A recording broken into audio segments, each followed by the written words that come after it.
جو ماں کا نافرمان ہوتا ہے، اپنے 70 ماؤں سے بڑھ کے پیار کرنے والے رب ذوالجلال کا نافرمان ہوتا ہے، اس کا یہی انجام ہوتا ہے۔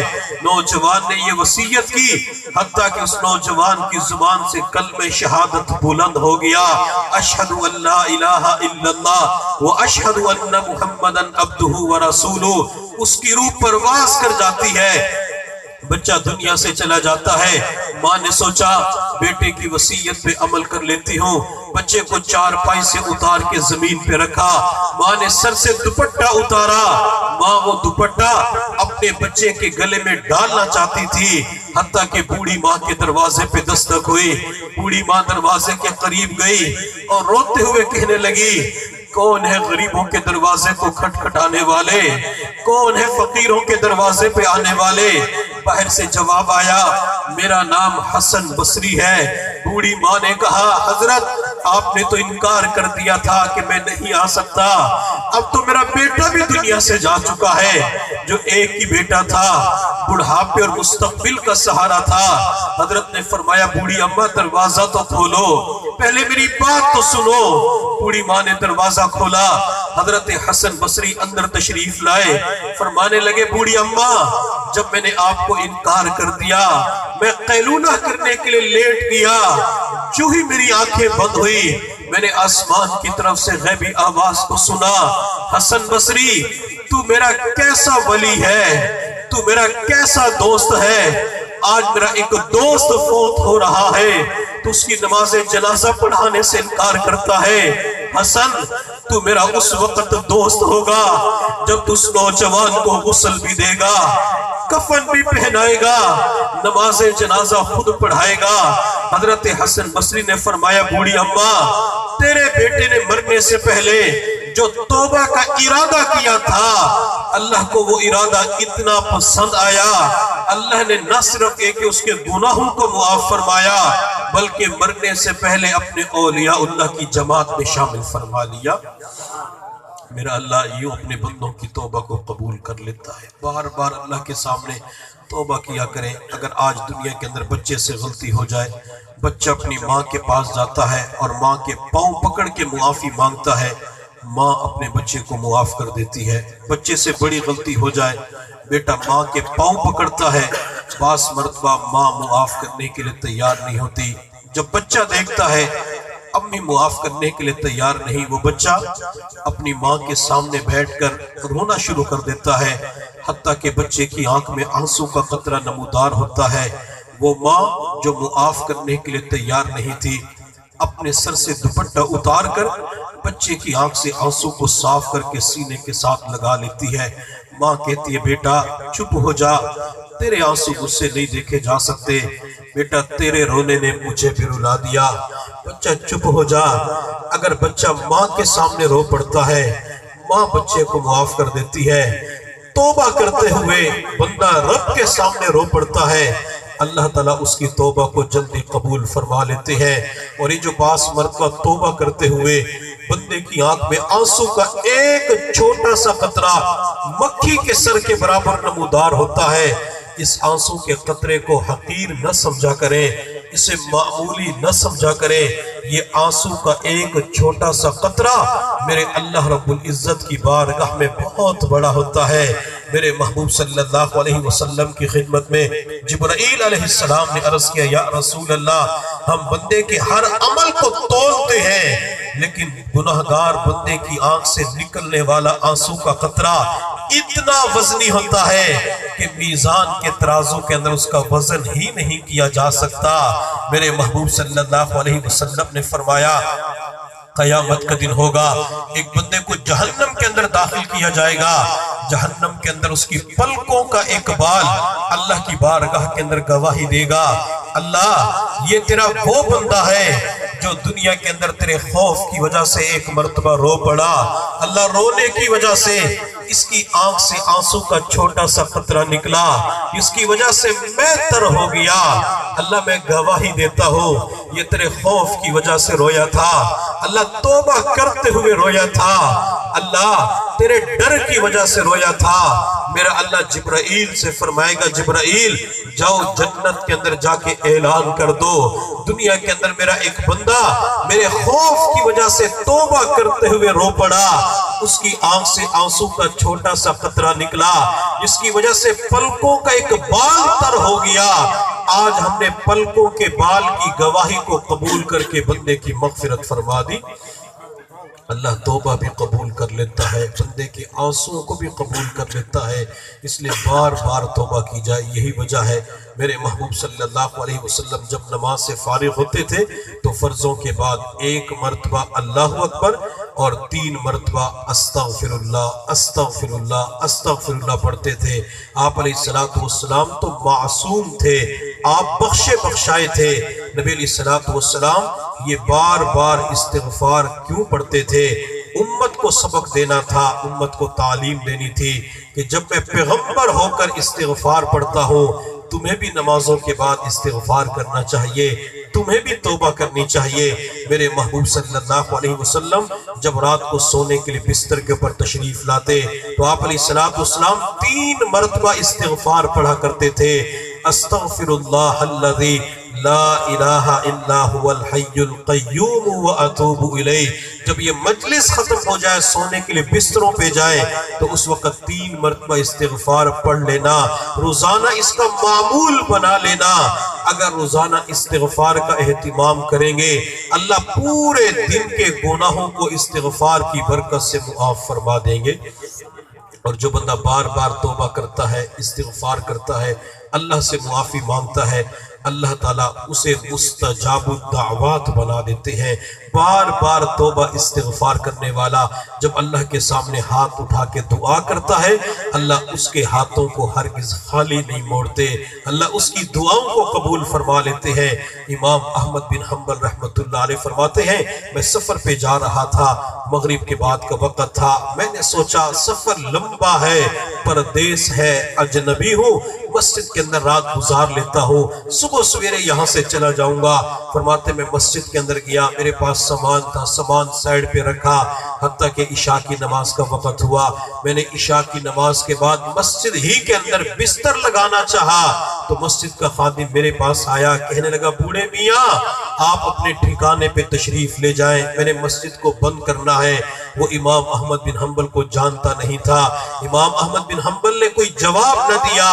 وہ مؤذن، وہ خادم کہنے لگا اپنے ٹھکانے پہ جائیں، میں نے مسجد کو بند کرنا ہے، جب تک آپ نہیں جائیں گے میں مسجد کو بند نہیں کر سکتا۔ امام احمد بن حنبل فرماتے میں اس کی مجبوری کو سمجھ گیا، میں نے اپنا سامان اٹھایا، سردیوں کا موسم تھا، ٹھنڈی یخ بستہ ہوائیں چل رہی تھی، میں نے سامان کندھے پہ رکھا، چلنا شروع کر دیا۔ میں سوچ رہا تھا رات کہاں گزاروں، مجھے کوئی ہوٹل بھی نظر نہیں آ رہا تھا۔ فرماتے چلتے چلتے مجھے آبادی کے قریب ایک تنور نظر آیا، لوگ روٹیاں لے کے گھروں کی طرف جا رہے تھے۔ جو روٹیاں پکانے والا نان بھائی تھا، فرماتے وہ روٹیاں پکا رہا تھا، لوگوں کو دے رہا تھا۔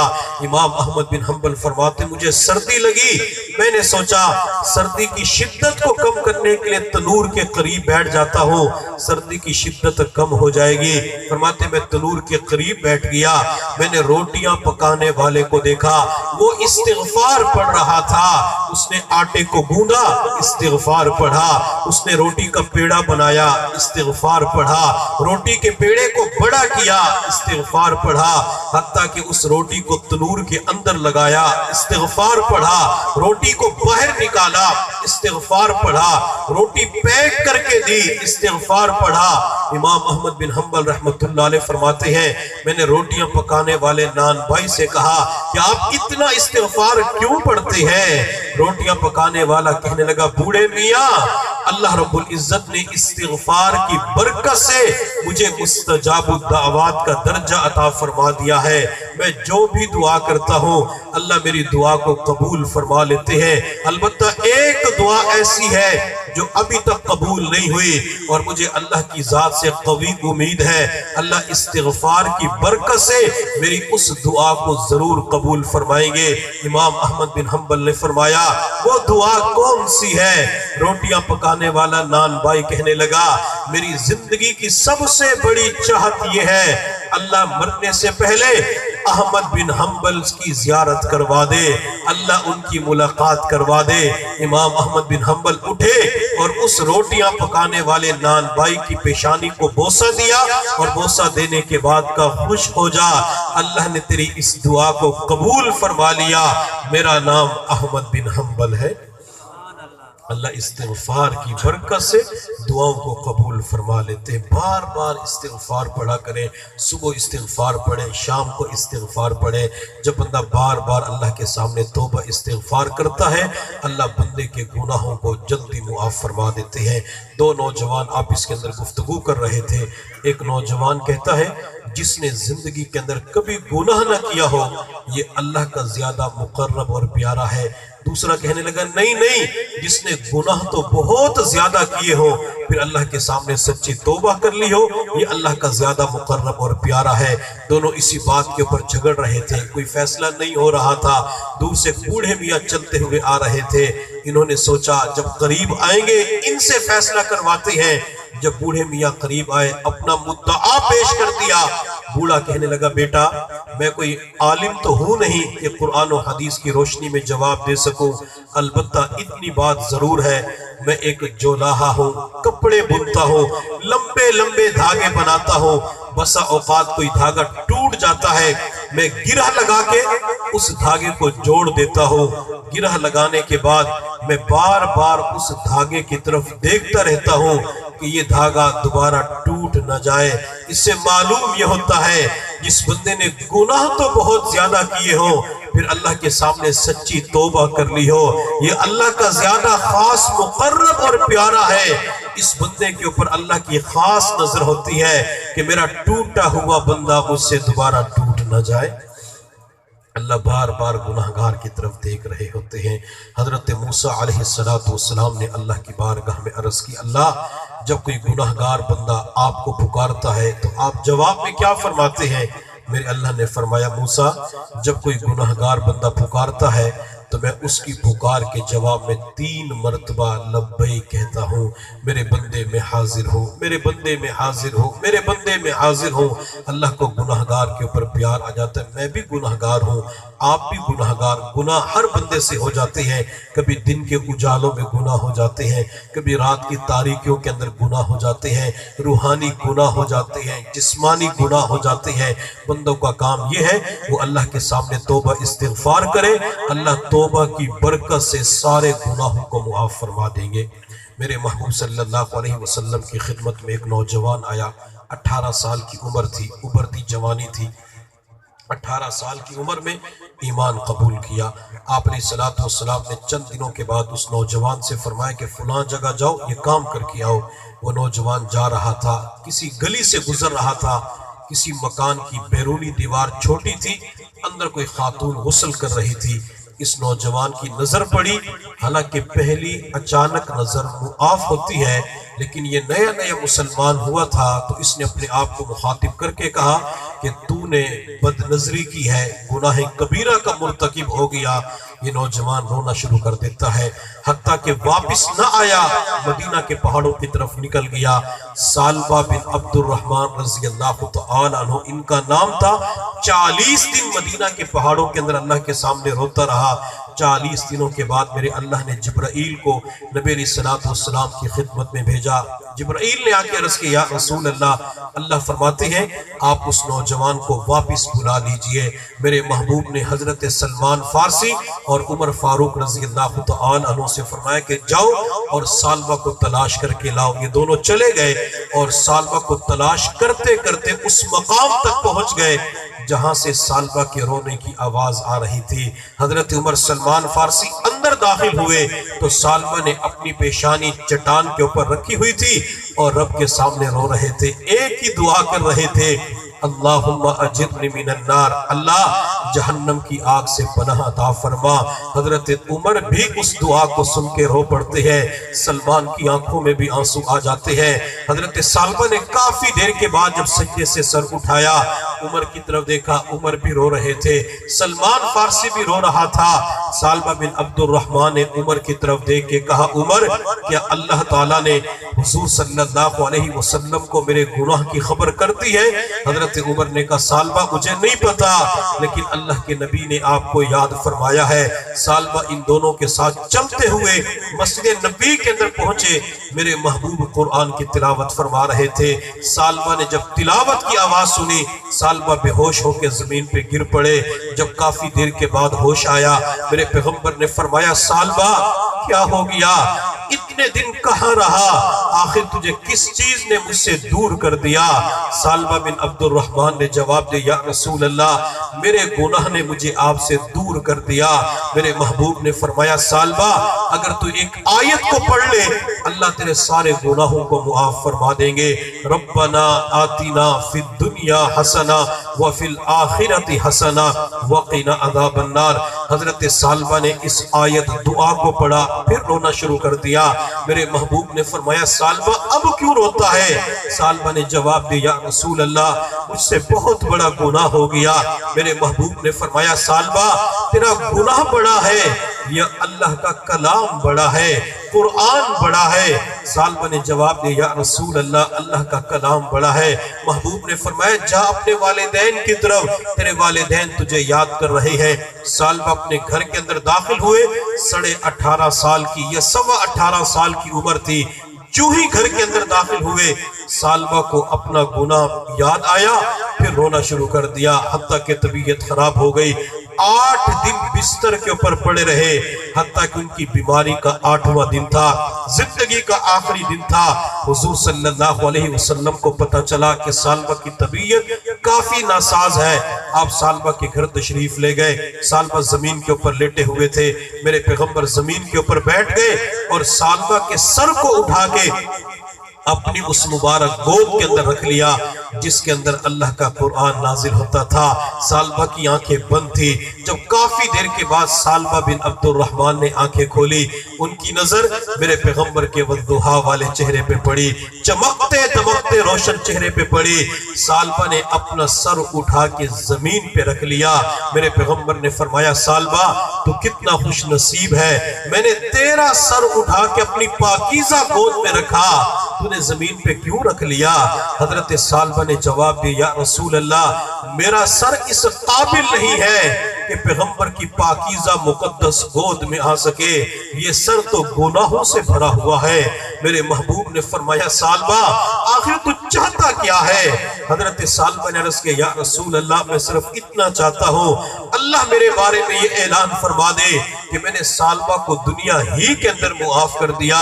میرے پیغمبر نے دونوں ہاتھ اٹھا کے دعا مانگی، اللہ میرے ثعلبہ کی مغفرت فرما، اللہ ثعلبہ کی بخشش فرما۔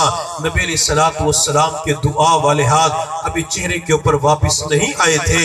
اللہ نے جبرائیل کو نبی علیہ السلام کی خدمت کے اندر بھیجا۔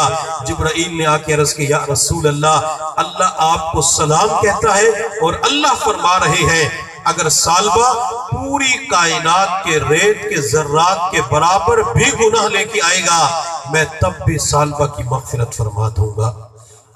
میرے پیغمبر نے فرمایا، ثعلبہ اللہ نے تجھے معاف کر دیا۔ حضرت ثعلبہ نے عرض کیا، رسول اللہ، اللہ نے بخشش فرما دی؟ ہاں ثعلبہ۔ ثعلبہ نے فوراً کہا، اشہد ان لا الہ الا اللہ و اشہد ان محمدًا عبدہ و رسولہ۔ 18.25 یا 18.5 سال کی عمر میں ثعلبہ کی روح پرواز کر جاتی ہے، دنیا سے چلے جاتے ہیں۔ میرے محبوب صلی اللہ علیہ وسلم نے صحابہ سے فرمایا، ثعلبہ کے غسل کفن دفن کا انتظام کرو۔ ثعلبہ کو غسل دیا گیا، کفن پہنایا گیا، پھر ان کی چارپائی کو کندھوں پہ اٹھا کے جنازہ گاہ کی طرف جا رہے تھے۔ کسی کہنے والے نے کیا خوب کہا، فرش مخمل پہ اے سونے والو، فرش مخمل پہ اے سونے والو، قبر میں جا کے سونا پڑے گا، اپنے اعمال کا جائزہ لو ورنہ محشر میں رونا پڑے گا۔ 4 یاروں کے کندھوں پہ چڑھ کر گھر سے نکلے گی بارات تیری، پہن کر ایک جوڑا کفن کا، بس جنازے پہ سونا پڑے گا، اپنے اعمال کا جائزہ لو ورنہ محشر میں رونا پڑے گا۔ تیری دلہن جو ای سہاگن، اس کے ہاتھوں سے اتریں گے کنگن، لاش بے جان پر تیری ان کو اپنا دامن بھگونا پڑے گا۔ فرش مخمل پہ اے سونے والو، قبر میں جا کے سونا پڑے گا۔ اپنے اعمال کا جائزہ لو ورنہ محشر میں رونا پڑے گا۔ سالبہ کو کندھوں پہ اٹھا کے جنازہ گاہ کی طرف جا رہے تھے، میرے محبوب صلی اللہ علیہ وسلم اپنے پنجوں کے بل چل رہے تھے، تو کسی صحابی نے عرض کی یا رسول اللہ زمین کشادہ ہے، آپ مکمل پاؤں کیوں نہیں رکھ رہے؟ میرے پیغمبر نے فرمایا آج میرے سالبہ کے جنازے میں آسمان سے اتنے فرشتے نازل ہو چکے ہیں کہ مجھے مکمل پاؤں رکھنے کی جگہ نہیں مل رہی۔ اللہ یوں توبہ کو قبول کر کے بندے کو قبولیت والی زندگی اور موت عطا فرما دیتی ہے۔ اس لیے میرے پیر و مرشد فرماتے ہیں ہم دنیا کے اندر اچھی موت مرنے کے لیے آئے ہیں۔ اچھی موت کسے ملتی ہے؟ جو بار بار اللہ کے سامنے توبہ استغفار کرتا ہے۔ زندگی کا کوئی پتہ نہیں ہے کس موڑ پہ زندگی بے وفائی کر جائے، کس موڑ پہ زندگی کی شام ہو جائے۔ ہر وقت اللہ کے سامنے توبہ کیا کریں، ہاتھ اٹھا کے بھی توبہ کیا کریں اور استغفار کی تسبیحات بھی پڑھا کریں۔ انشاءاللہ جب بار بار پڑھیں گے اللہ جہاں زندگی کے گناہوں کو معاف فرمائیں گے، اللہ وہاں خاتمہ ایمان پہ فرما دیں گے۔ کیوں؟ اس لیے کہ استغفار کے اندر اللہ کا ذاتی نام بھی آتا ہے، استغفر اللہ۔ استغفر اللہ کے اندر اللہ کا ذاتی نام اللہ بھی آ جاتا ہے۔ جو بار بار استغفار پڑھتا اگر اس کا آخری وقت آ گیا تو اللہ کا نام زبان پہ بلند ہوگا، اللہ تعالیٰ کلمے کے اوپر اسے موت عطا فرما دیں گے۔ کسی کہنے والے نے کیا خوب کہا، سنا ہے کہ وہ سنتا ہے ہر دعا سے پہلے، سنا ہے کہ وہ سنتا ہے ہر دعا سے پہلے، مانگنے والوں کو دیتا ہے ہر دعا سے پہلے۔ کیوں نہ ہو ناز گناہگاروں کو مولا تجھ پر، تو نے بخشش کو اتارا ہے ہر خطا سے پہلے۔ اللہ رب العزت کی بارگاہ میں دعا ہے اللہ تعالی ہم سب کو سچی توبہ کرنے کی توفیق عطا فرمائے۔ اللہ تعالیٰ اٹھنے سے پہلے پہلے اس پورے مجمع کی بخشش فرمائے۔ اللہ تعالیٰ اٹھنے سے پہلے پہلے سب کے گناہوں کو نیکیوں میں تبدیل فرمائے۔ وآخر دعوانا ان الحمدللہ رب العالمین۔